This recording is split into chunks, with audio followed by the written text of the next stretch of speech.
کیونکہ اللہ سب سے بڑا محسن، اس کے بعد اس کائنات میں آپ کے سب سے بڑے محسن آپ کے پیرنٹس ہیں، ماں اور باپ ہے جس نے آپ کو جنا ہے۔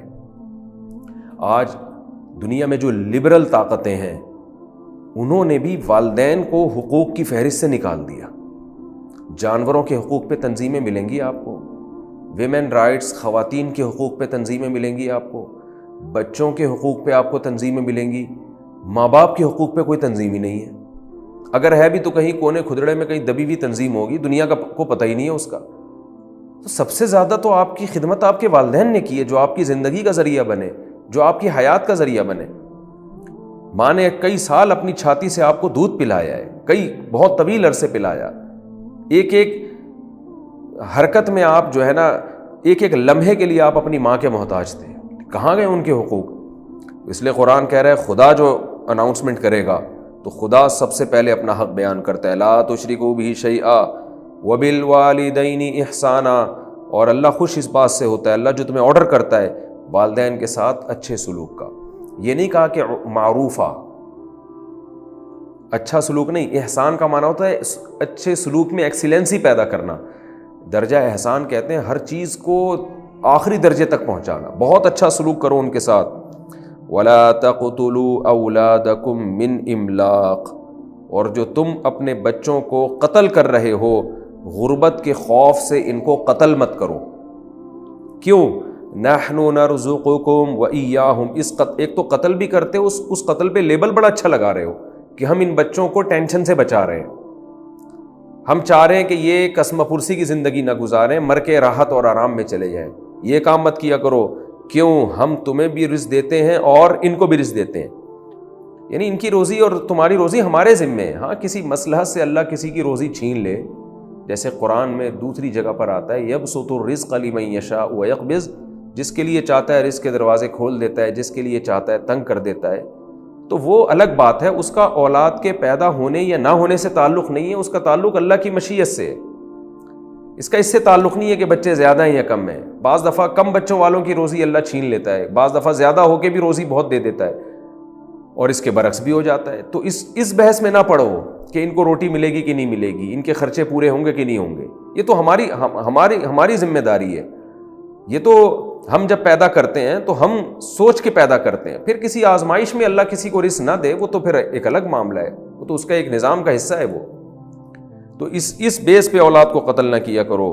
وَلَا تَقْرَبُوا الْفَوَاحِشَ، اور بے حیائی کے جتنے کام ہیں، ما ظَهَرَ مِنْهَا، چاہے وہ کھلے ہوئے ہوں، وما بطن، یا چھپے ہوئے ہوں، ان کے قریب بھی مت جاؤ، جس میں زنا ہے، لڑکوں سے بدفعلی ہے، بد نظری ہے، انٹرنیٹ پر بیہودہ فلمیں دیکھنا ہے، کیونکہ قرآن جگہ جگہ یہ بات بیان کرتا ہے إِلَّا عَلَىٰ أَزْوَاجِهِمْ أَوْ مَا مَلَكَتْ أَيْمَانُهُمْ فَإِنَّهُمْ غَيْرُ مَلُومِينَ، کہ اپنی بیوی اور اپنی باندیوں کا نظام چلا گیا، اب آپ کے پاس صرف بیوی کا آپشن ہے کہ اپنی زوجہ کے علاوہ اپنی خواہش کسی بھی طریقے سے کوئی پورا کرے گا تو قرآن کہتا ہے فَأُولَٰئِكَ هُمُ الْعَادُونَ، یہ اللہ کی باؤنڈری کو کراس کرنے والے لوگ ہیں۔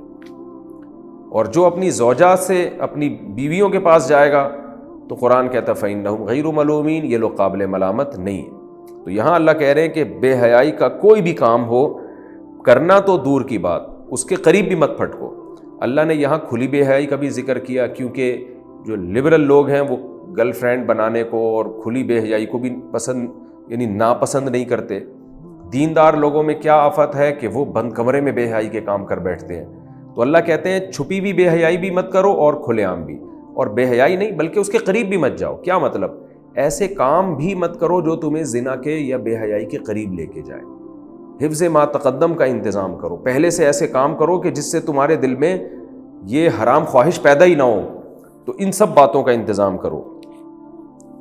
وَلَا تَقْتُلُوا النَّفْسَ الَّتِي حَرَّمَ اللَّهُ إِلَّا بِالْحَقِّ، اور کسی انسانی جان کو قتل مت کرو جس کے قتل کو اللہ نے حرام قرار دے دیا ہے مگر حق کے ساتھ۔ حق کا مطلب کیا ہے کہ جس کے قتل کی اللہ نے اجازت دی ہے۔ قتل کی اللہ نے اجازت کن صورتوں میں دی ہے؟ ایک وہ شخص جو مسلمان پیدا ہوا، مسلم معاشرے میں پلا بڑا اور مرتد ہو جائے، حکومت پر لازم ہے کہ اس کو قتل کرے، اس کو 3 دن کی مہلت دے۔ دوسرا وہ شخص جو شادی شدہ مرد یا شادی شدہ عورت ہو اور وہ زنا کرے، تو اس کی سزا رجم ہے، جو قتل کیا جائے گا جبکہ گواہوں سے وہ ثابت ہو جائے، یہ بھی گورنمنٹ کا کام ہے۔ تیسری یہ ہے کہ کوئی شخص کسی دوسرے شخص کو قتل کر دے تو قاتل سے قصاص لیا جاتا ہے، یہ بھی جائز ہے۔ چوتھا، کوئی شخص زمین میں فساد مچا رہا ہو، اس کی وجہ سے لوگ بہت زیادہ حرج اور تنگی میں آ رہے ہوں، تو گورنمنٹ فیصلہ کرے گی کہ یہ شخص بہت زیادہ ملک میں فساد پھیلا رہا ہے، لہذا اس فسادی کو بھی قتل حکومت کرے گی۔ پانچواں، وہ ڈاکو جس کو قطاع طریق کہا جاتا ہے، جو اسلحے کے زور سے کھلے عام لوگوں سے مال چھیننے کی کوشش کر رہا ہو، جس کی میں ڈیٹیل پچھلے تفصیلی لیکچروں میں تفصیل سے بتا چکا ہوں میں۔ تو یہ 5 آدمی ایسے ہیں جن کے قتل کی اسلام نے اجازت دی ہے۔ چھٹے میں آپ وہ بھی شامل کر لیں جس کو میدان جنگ میں لڑتے ہوئے قتل کیا جاتا ہے۔ ساتویں میں آپ باغی شامل کر لیں جو حکومت وقت کے خلاف بغاوت کے لیے کھڑے ہوں اور لڑائی کے دوران وہ مارے جائیں، یا بعد میں حکومت ان کو ان کی قوت اور طاقت کی بیس پہ ختم کرے کہ اگر ان کو ہم نے قتل نہیں کیا تو یہ ملک میں دوبارہ بغاوت کریں گے، تو وہ فسادی میں داخل ہیں، اس کو الگ قسم میں آپ داخل کریں یا اسی فسادیوں میں شامل کر لیں۔ تو ان بیسس کے علاوہ اسلام میں کسی کا بھی قتل جائز نہیں۔ آج غصے میں آ کے لوگ مار دیتے ہیں، غیرت کے نام پہ قتل ہوتے ہیں بعض گاؤں دیہاتوں میں، کہ آپ کی بیوی نے کسی کی طرف آنکھ اٹھا کے دیکھ لی تو غیرت کے نام پہ اس کو جان سے مار دیا۔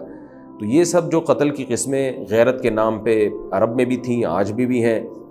آپ کو کسی پہ غصہ آیا، پیسے نہیں دے رہا آپ کے، تو آپ نے اس کو گولی مار کے اڑا دیا۔ تو پیسے نہیں دے رہا، ٹھیک ہے ظالم ہے، لیکن اس ظلم کی سزا قتل تو نہیں بنتی۔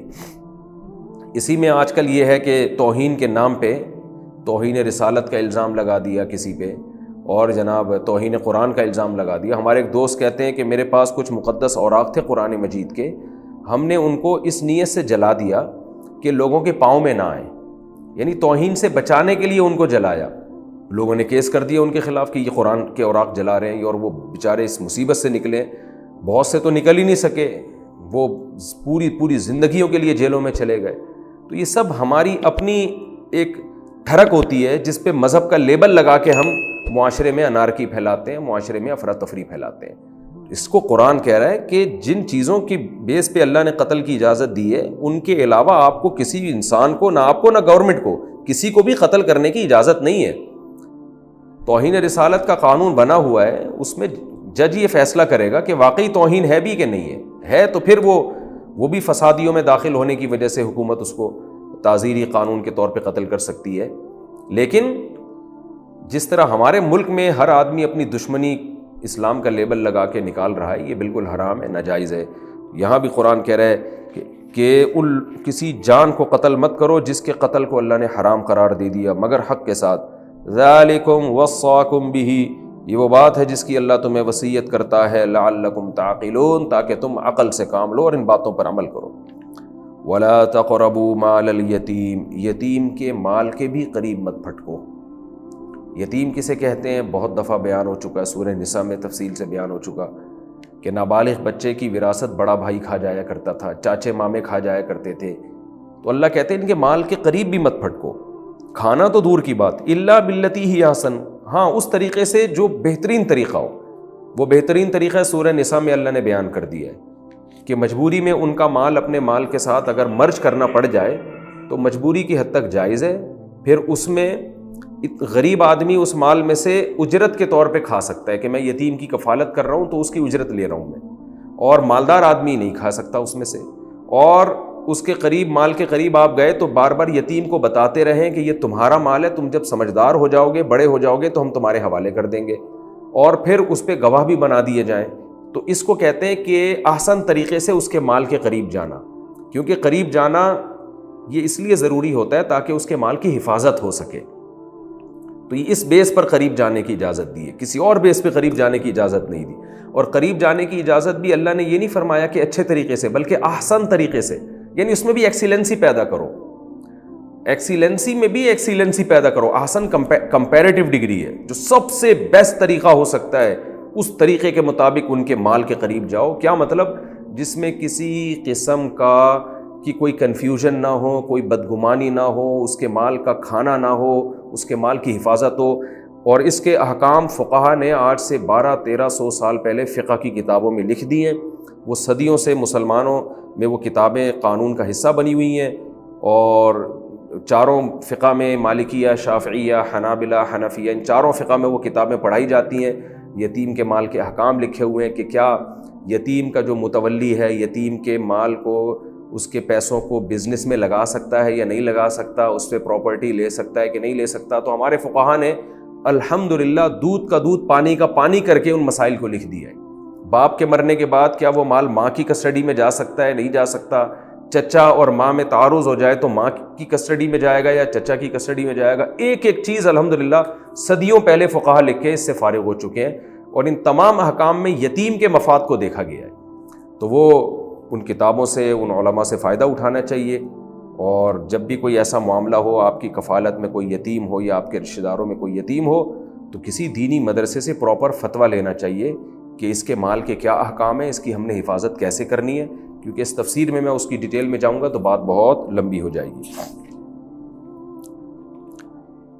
وَأَوْفُوا الْكَيْلَ وَالْمِيزَانَ بِالْقِسْطِ، اور کیل اور وزن کو پورا پورا تولا کرو انصاف کے ساتھ. یہ مضمون بھی قرآن نے بہت جگہوں پر بیان کیا ہے کہ جب کسی کا حق دینے کی باری آئے تو پراپر طریقے سے پورا حق دیا کرو، اس میں ڈنڈی نہ مارا کرو. سورہ مطففین میں اس بات کو اللہ نے یوں بیان کیا کہ تباہی بربادی ہے ان لوگوں کے لیے کہ جب اپنا حق لینے کی بات آتی ہے تو پورا پورا حق وصول کرتے ہیں، دینے کی بات آتی ہے تو ڈنڈی مارتے ہیں. تو یہاں اس کو عرب میں چونکہ کیل اور میزان ہی ایک پیمانہ تھا، لیکن علماء کہتے ہیں، اس پر علماء کا اجماع ہے کہ یہ آیت ایک جزیہ ہے، لیکن اس سے ایک اصول اور ضابطہ بتایا گیا ہے.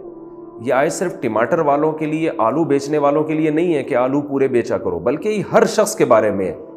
آپ دفتر میں لیٹ پہنچتے ہیں، تنخواہ پوری لے رہے ہیں، اس پر بھی یہ آیت صادق آتی ہے کہ جب دینے کا ٹائم آتا ہے حق، اس وقت تو ڈنڈی مارتے ہو، اور جب ٹائم لینے کا، اپنی اجرت لینے کا وقت آتا ہے تو پورے پورے پیسے گن کے لیتے ہو. جو ٹیچر بچوں کو، اپنے اسٹوڈنٹس کو غیر ذمہ داری سے پڑھا رہا ہے، تنخواہ پوری لیتا ہے، سیلری اپنی پوری لیتا ہے، لیکن ٹیچنگ میں خیانت سے کام لیتا ہے، وہ بھی اس آیت میں داخل ہے کہ وہ ناپ تول میں کمی کر رہا ہے. وہ پورا تول کے نہیں، پورا پیمانہ کر کے نہیں ان کو ایجوکیشن دے رہا. تو ہر جگہ یہ میاں بیوی پہ بھی یہ آیت صادق آتی ہے کہ آپ ایک دوسرے سے فائدہ بھرپور اٹھاتے ہیں، لیکن جب حقوق دینے کی باری آتی ہے اس میں ڈنڈی مارتے ہیں آپ. تو یہ پورا معاشرہ قرآن عرب کا تشکیل دے رہا ہے کہ حقوق دینا سیکھو، جیسے لینے میں ہوشیار ہوتے ہو تو حقوق دینے میں بھی ہوشیاری دکھاؤ. کوئی فوجی ہے کسی ملک سے، اس کا ایگریمنٹ ہوا کہ میں میدان جنگ میں لڑوں گا، ملک کے لیے جان دینے کی باری آئی تو میں دوں گا، تو وہ تمام بینیفٹس حکومت سے لیتا ہے، وہ تمام فائدے اٹھاتا ہے گورنمنٹ سے، تمام جو ہے سہولتیں اٹھاتا ہے، لیکن جب جنگ ہوتی ہے اور لڑنے کی باری آتی ہے تو اس میں ڈنڈی مارتا ہے. وہ بہادری نہیں دکھاتا. وہ فوجی بھی اسی میں داخل ہے، وہ مجاہد بھی اس میں داخل ہے. تو قرآن کہہ رہا ہے کہ قرآن ایسا معاشرہ تشکیل دے رہا ہے عربوں کا کہ تم کیا یہ چند رسومات میں پڑھ کے رہ گئے ہو، وہ بچہ پیدا ہوا تو اس کا ہے، تو وہ اس کا ہے، اور یہ جانور فلاں کے نام پہ، اور جو خام خواہ کی رسومات ان بچوں کے قتل سے اللہ خوش ہوتا ہے کیونکہ لیول بہت اچھا لگا رہے ہیں. تو اللہ کہتے ہیں یہ کرنے کے کام ہے. اللہ ان باتوں، اللہ چاہتا ہے یہ باتیں معاشرے میں رائج ہوں. آگے ارشاد فرمایا لا نکلف نفسا الا وسعها، ہم کسی نفس کو پابند نہیں بناتے مگر اس کی وسعت کا. کیا مطلب؟ یہ درمیان میں ایک جملہ آ گیا کہ تم یہ سمجھ رہے ہوگے کہ یا اللہ یہ احکام تو بہت مشکل ہیں، یہ تو ہم عمل ہی نہیں کر سکتے. والدین کے ساتھ اچھا سلوک کیسے کریں ہم؟ غربت کے باوجود اولادوں کو کیسے پالیں ہم؟ بچوں کو روکیں بھی نہیں، قتل بھی نہیں کریں، یہ کیسے ہو سکتا ہے؟ اور بے حیائی کے سارے کام چھپے ہوئے بھی اور ظاہر بھی چھوڑ دیں، اور غصہ کتنا بھی آ رہا ہو پھر بھی کسی انسان کو قتل نہ کریں ہم. حالانکہ بعض دفعہ آدمی ایسی غلطی کرتا ہے کہ انسان کا دل چاہتا ہے اس کو گلا دبا کے مار دے. تو اب نہ غیرت کے نام پہ جس طرح غلط قتل ہو رہے ہیں وہ بھی نہ کریں. تو یہ تو ہم سے ممکن نہیں ہے. تو اللہ بتا رہا ہے کہ پھر یتیم کے مال کے بھی قریب نہ جائیں، غریبوں کے مال کی حفاظت کریں، ان کے حوالے کر دیا کریں، اور ناپ تول میں بھی کمی نہ کریں، حق پورا پورا دیا کریں. تو یہ تو بہت مشکل حکام ہے. تو اللہ بتا رہے نہ نہ نہ، یہ مشکل نہیں ہے. مشکل ہوتے تو ہم تمہیں اس کا پابند نہ بناتے، کیونکہ لا نکلف نفسا الا وسعها. اللہ کی عادت ہے کسی بھی انسانی جان پر ایسا بوجھ نہیں ڈالتا جس کی اس میں طاقت نہ ہو. تو تمہیں ان حکام کا مکلف بنایا، اس کا مطلب تمہارے اندر ان حکام کو پورا کرنے کی طاقت ہے. پورا نہیں کر رہے تو یہ خواہشات کی وجہ سے ہے، یہ وجہ نہیں ہے کہ تمہارے اندر طاقت نہیں ہے. آگے فرمایا وَإِذَا قُلْتُمْ فَعْدِلُوا، جب تم بات کیا کرو تو عدل و انصاف سے کام لیا کرو. وَلَوْ كَانَ ذَا قُرْبَى، اگرچہ وہ قرابت دار ہی کیوں نہ ہو. کیا مطلب؟ جس کے خلاف تم بات کر رہے ہو تو تمہارا جو قول ہے اس کے اگینسٹ ہی کیوں نہ جا رہا. تو اللہ نے ایک جگہ تو قرآن میں فرمایا وَإِذَا حَكَمْتُمْ بَيْنَ النَّاسِ فَاحْكُمُوا بِالْعَدْلِ، جب تم لوگوں کے درمیان فیصلہ کرو تو انصاف کے ساتھ فیصلہ کرو. یہاں فیصلے کا لفظ نہیں ہے، یہاں ہے جب تم بات کرو. ایک تو ہوتا ہے آپ کو جج بنایا جائے، آپ کو ثالث بنایا جائے، دو پارٹیاں آئی ہیں آپ سے فیصلہ کروانے کے لیے، وہ مجلس بڑی سنجیدہ مجلس ہوتی ہے، اس میں بھی عدل سے کام لینا ہے. یہ اس سے بھی کامن کہ جب بھی بات کرو عدل کی بات کرو. کیا مطلب؟ آپ کو حکم نہیں بنایا، آپ نجی مجلس میں بیٹھے ہوئے ہیں، سیاسی تبصرے ہو رہے ہیں، دینی تبصرے ہو رہے ہیں، ملکی تبصرے ہو رہے ہیں، وہاں بھی آپ نے وہ بات کرنی ہے جو ٹھیک بات ہوگی. کسی سیاسی جماعت سے متاثر ہو کے بیجا حمایت شروع کر دینا اس کی، کیونکہ آپ اس کی پارٹی کے ہیں.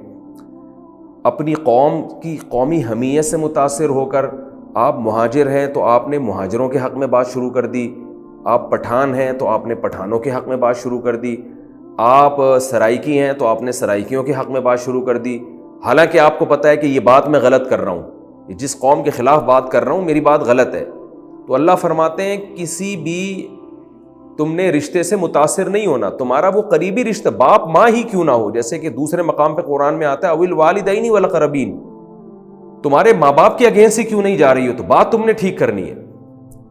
آج دیکھیں ان محفلوں میں کیا ہو رہا ہے، کوئی بھی ٹھیک بات نہیں کر رہا ہوتا. جو مسلم لیگ کا ہے وہ مسلم لیگ کی حمایت کرے گا، جو پی ٹی آئی کا ہے وہ پی ٹی آئی کی حمایت کرے گا، جو جے یو آئی کا ہے وہ جے یو آئی کی حمایت کرے گا. یعنی ہمارے ہاں سیاسی سطح پہ ایسا ہوتا ہے کہ میں جس سیاسی جماعت کا ہوں اس کے سارے گناہ معاف، اور سامنے والے جس سیاسی جماعت سے اس کی ساری نیکیاں غلط. یہ اصول ہے جس پر آج ہمارے سیاسی لوگ چل رہے ہیں. میں جس قوم کا ہوں تو اس قوم کے سارے کبیرہ گناہ دھلے ہوئے ہیں، وہ بلکہ وہ نہ صرف گناہ ہیں بلکہ وہ نیکیاں ہیں. ان کی ایسی لاجک بیان کی جائے گی کہ آپ کو وہ غلطی بھی نیکی لگنے لگے گی، اور سامنے والے کی اچھائیوں کو بھی ایسے بیان کیا جائے گا کہ اچھائی بھی برائی بن جائے گی اس کی. تو آج ہم ان قرآنی آیات کی دھجیاں اڑا رہے ہیں، لیکن وہی دیکھ لیں ہمارے جلسے دیکھ لیں اور مذہبی رسومات دیکھ لیں، جو چند رسومات ہیں ان پہ بڑے آگے ہوتے ہیں ہم لوگ. قرآن کہہ رہے وَإِذَا قُلْتُمْ فَعْدِلُوا، جب تم بات کرو تو عدل سے کام لو. وَلَوْ كَانَ ذَا قُرْبَى، اگرچہ تمہارے قرابت دار کے اگینسٹ جا رہی ہو. تو قریبی رشتہ تو سب سے زیادہ اس بات کے لائق ہوتا ہے اس کی رعایت کریں. جب اس کی رعایت نہیں کرنی تو اپنی سیاسی تنظیم، اپنے پڑوسی، اپنی قوم کی رعایت تم نے کہاں سے کرنی ہے. وَبِعَهْدِ اللَّهِ أَوْفُوا، اور اللہ سے بھی ایگریمنٹ کرو تو اس کو پورا کرو. اللہ سے ایگریمنٹ کیا ہے؟ ایک ایگریمنٹ تو وہ ہے جو ہم نے کلمہ پڑھ کے کیا، لا الہ الا اللہ، اللہ کے سوا کوئی عبادت کے لائق نہیں، اور محمد صلی اللہ علیہ وسلم اللہ کے رسول ہیں. یعنی اللہ کے حکم کو نبی کے طریقے پہ ہم نے پورا کرنا ہے. تو یہ اسلام کا ایگریمنٹ ہے کہ اللہ ہم ساری زندگی تیری اطاعت کریں گے. ایک ایگریمنٹ وہ ہوتا ہے کہ آپ سے جب گناہ ہو جائے تو آپ اللہ سے توبہ کرتے ہیں، ایگریمنٹ کرتے ہیں کہ مجھے معاف کر دے اس بیس پہ کہ میں تجھ سے عہد کر رہا ہوں کہ آئندہ نہیں کروں گا. اسی کو توبہ کہتے ہیں. تو پھر آپ اس ایگریمنٹ کو آپ پورا کریں. تو کوئی بھی اسی طرح نظر مان لیا آپ نے کہ اللہ میرے فلاں مریض کو شفا مل گئی تو میں اتنے 1000 روپے، اتنے لاکھ روپے تیری راہ میں صدقہ کروں گا. یہ بھی ایگریمنٹ ہے. یوفون بالنذر، قرآن کہہ رہے ہیں ہمارے نیک بندے نظر کو پورا کرتے ہیں. یا آپ نے کوئی منت مانی اور کہ میرا یہ کام اگر ہو گیا تو میں اتنے روزے رکھوں گا، تو وہ منت پوری کرنا لازم ہے. تو قسم بھی اسی میں داخل ہے، منت بھی اس میں داخل ہے. تو اللہ فرماتے ہیں اللہ سے کیے ہوئے ایگریمنٹ کو پورا کرو. ذالکم وصاکم بہ، یہ وہ باتیں ہیں جن کی اللہ تمہیں وصیت کر رہا ہے. وصیت کہتے ہیں بہت تاکید سے کسی بات کا حکم دینا. جیسے کہ میں پہلے بتا چکا ہوں کہ جب کوئی مر رہا ہوتا ہے اس وقت جو آرڈر کرتا ہے اس آرڈر کو وصیت کہا جاتا ہے. تو وہ معمولی آرڈرز نہیں ہوتے. تو گویا اللہ بھی کہہ رہا ہے کہ میں تمہیں جو آرڈر دے رہا ہوں یہ ایسے ہے جیسے کوئی تمہارے رشتہ داروں میں دنیا سے جا رہا ہو اور جاتے ہوئے آرڈر دے کے جا رہا ہو. تو بہت امپورٹنٹ ہوتے ہیں. تو اس کی امپورٹنس کی وجہ سے، اس کی اہمیت کی وجہ سے اس کو وصیت سے اللہ نے تعبیر کیا کہ یہ صرف عام حکام نہیں ہے بلکہ ان کی وصیت ہے. لعلکم تذکرون، شاید کہ تمہیں نصیحت حاصل ہو جائے. وَأَنَّ هَذَا، اور ایک اور بات کی میں تمہیں وصیت کرتا ہوں، أَنَّ هَذَا صِرَاطِي مُسْتَقِيمًا، کہ یہ ہے میرا راستہ سیدھا سیدھا، جس کو اسلام کہا جاتا ہے، جس کے یہ احکام ہیں جو پہلے دیے گئے ہیں تمہیں۔ فَاتَّبِعُوهُ، اس کو فالو کرنا ہے تم نے، تو اس کو فالو کرنا ہے، یہ اسلام ہے جس کو تم نے فالو کرنا ہے۔ وَلَا تَتَّبِعُوا السُّبُلَ، سبیل کی جمع سبل، اور بہت سارے جو طریقے دنیا میں چل رہے ہیں نا، بہت سارے مذاہب ہیں، بہت ساری رسومات ہیں، لا تتبعوا، ان کو فالو نہیں کرنا۔ اگر تم نے اسلام کو چھوڑ کر، جس کی یہ تعلیمات ہیں جو سیدھی سیدھی تعلیمات تمہیں بتائی جا رہی ہیں، ان کو چھوڑ لیا نا تم نے، تو اس کا نقصان کیا ہوگا؟ فتفرق بکم، یہ تمہیں جدا کر دیں گی یہ سارے راستے، عن سبیلہ، اللہ کے راستے سے۔ تو اسلام کے علاوہ جتنے راستے ہیں وہ سب کے سب تمہیں اللہ کے دین سے، فطرت سے ہٹا دیں گے وہ سارے کے سارے راستے۔ ذالکم وصاکم بہ، لہذا یہ بات وہ ہے جس کی اللہ تمہیں وصیت کر رہے ہیں، یعنی صرف ایک اسلام کو تم نے فالو کرنا ہے۔ لعلکم تتقون، تاکہ تمہارے اندر تقوی پیدا ہو جائے، تم برائیوں سے بچنے والے بن جاؤ۔ ثم آتینا موسیٰ الکتاب تماما علی الذی احسن، اللہ فرما رہے ہیں دیکھو جیسے ہم تمہیں قرآن میں نصیحت کر رہے ہیں نا، قرآن میں ہم تمہیں نصیحت کر رہے ہیں کہ اللہ کے ساتھ شرک مت کرو، والدین سے اچھا سلوک کرو، غربت کے خوف سے اولادوں کو قتل مت کرو، اللہ پہ اعتماد اور توکل کرو کہ رازق اللہ ہے، تمہیں بھی کھلائے گا اور اولادوں کو بھی کھلائے گا۔ کیلکولیٹر لے کے نہیں بیٹھا کرو کہ میری تنخواہ اتنی ہے تو 2 بچوں میں اتنے کھا سکتے ہیں، اتنے نہیں کھا سکتے، یہ چیزیں چھوڑ دو، رازق اللہ ہے۔ اور بے حیائی کے قریب مت جاؤ، اور کسی انسانی جان کو قتل مت کرو، اور یتیم کے قریب مت جاؤ، مال کے قریب، اور ناپ تول میں کمی مت کرو، اور بات جب کیا کرو تو سوچ سمجھ کے انصاف کی بات کیا کرو، اللہ سے ایگریمنٹ کو پورا کرو، اور اسلام کے علاوہ کسی اور دین کو فالو مت کرو۔ تو یہ سب باتیں ایسی ہیں جو ہم تمہیں قرآن میں بیان کر رہے ہیں۔ تو اللہ فرماتے ہیں جیسے اللہ کا تم پر احسان ہے نا کہ واضح انداز میں تمہیں 2 اور 2 4 کی طرح فطرت کے حکام بیان کر رہا ہے، تو یہ احسان ہم نے تم پر نہیں کیا، تم سے پہلے بنی اسرائیل پر بھی کیا ہے، لیکن انہوں نے ناقدری کی ہے۔ لہذا اللہ کہتے ہیں ثم آتینا موسیٰ الکتاب، پھر ہم تمہیں یہ بھی بتاتے چلے ہم نے موسیٰ کو بھی کتاب دی تھی، یعنی ہم تو آدم سے لے کے یہ باتیں انسانیت کو بتاتے چلے آ رہے ہیں۔ ہمارا دین تو حقیقت میں ایک ہی ہے جس کی یہ تعلیمات ہیں، ہاں جزیات میں فرق ہوگا، کسی میں 2 نمازیں کسی میں 5 نمازیں، تو وہ تو ہے، لیکن کامن باتیں سب کی ایک ہی ہیں۔ تو ہم نے موسیٰ کو بھی کتاب دی تھی تماماً علی الذی احسن، جو اس شخص پر اپنی نعمتیں تمام کرنے والی تھیں جو اچھا عمل کرنا چاہتا ہو۔ احسن کا معنی عمل کو خوب اچھی طریقے سے کرنا چاہتا ہے وہ۔ تو بنی اسرائیل میں بھی جو اچھا بننا چاہتے تھے ان پر اللہ نے اپنی نعمت کو مکمل کرنے کے لیے تورات دے دی موسیٰ علیہ السلام، کیونکہ دنیا میں ایسے لوگ ہوتے ہیں جو اچھا بننا چاہتے بھی ہیں، عالم اسلام میں بھی ہیں، یہود میں بھی تھے، عیسائیوں میں بھی تھے، ان سے پہلے بھی لوگوں میں تھے، لیکن ان کو بیچاروں کو سیدھا راستہ نہیں مل رہا ہوتا، تبھی وہ بعض دفعہ گمراہ کرنے والے مذہبی پیشواؤں کی بھیٹ چڑھ جاتے ہیں۔ وہ ان کو عشق کے نام پہ، رسول کے عشق کے نام پہ، بعض پیروں جاہل پیروں کے عشق کے نام پہ غلط راستے پہ ڈال دیتے ہیں، بعض ان کو کسی اور ٹریک پہ لے جاتے ہیں۔ تو اللہ فرماتے ہیں کہ جو اچھا بننا چاہتے تھے نا بنی اسرائیل میں، ہم نے کیا کیا، ان پر اپنی نعمت کو مکمل کرنے کے لیے موسیٰ کو تورات دے دی۔ تو وہ تورات بھی یہی کچھ بتاتی تھی جو قرآن بتا رہا ہے۔ کیسے بتاتی تھی؟ وَتَفْصِيلًا لِكُلِّ شَيْءٍ، اس تورات کی کیا خاصیت تھی؟ ایک تو وہ اللہ کی نعمت کو مکمل کر رہی تھی ایسے بندوں پہ جو اچھا بننا چاہتے ہیں۔ دوسرا اس میں خاصیت تھی وَتَفْصِيلًا لِكُلِّ شَيْءٍ، ہر چیز کی اس میں تفصیل تھی۔ ہر چیز سے مراد کیا ہے؟ ہر وہ ضروری چیز جو سیدھا راستہ جاننے کے لیے اور اس پر چلنے کے لیے ضروری ہے، وہ تمام ضروری چیزیں اللہ نے تورات میں بھی تفصیل سے بیان کر دی تھیں۔ وَہُدًى، اور اس میں بھی گائیڈنس تھی، جیسے قرآن میں گائیڈنس ہے، وہ بھی سیدھا راستہ بتاتی تھی۔ وَرَحْمَةً، اور وہ بھی بنی اسرائیل کے لیے رحمت کا ذریعہ تھی کہ لوگ اس پہ چلیں گے اور اللہ ان پر رحم کرے گا۔ لَعَلَّهُمْ بِلِقَاءِ رَبِّهِمْ يُؤْمِنُونَ، اور تورات کا ایک کام یہ بھی تھا کہ یہ ساری چیزیں اللہ نے اس لیے بیان کی تاکہ بنی اسرائیل کو اپنے رب کی ملاقات کا یقین آ جائے کہ جو خدا اتنی تفصیل سے احکام بیان کر رہا ہے تو خالی میں احکام بیان نہیں کر رہا، یقیناً ان احکام کے بارے میں قیامت کے دن وہ حساب و کتاب بھی لے گا۔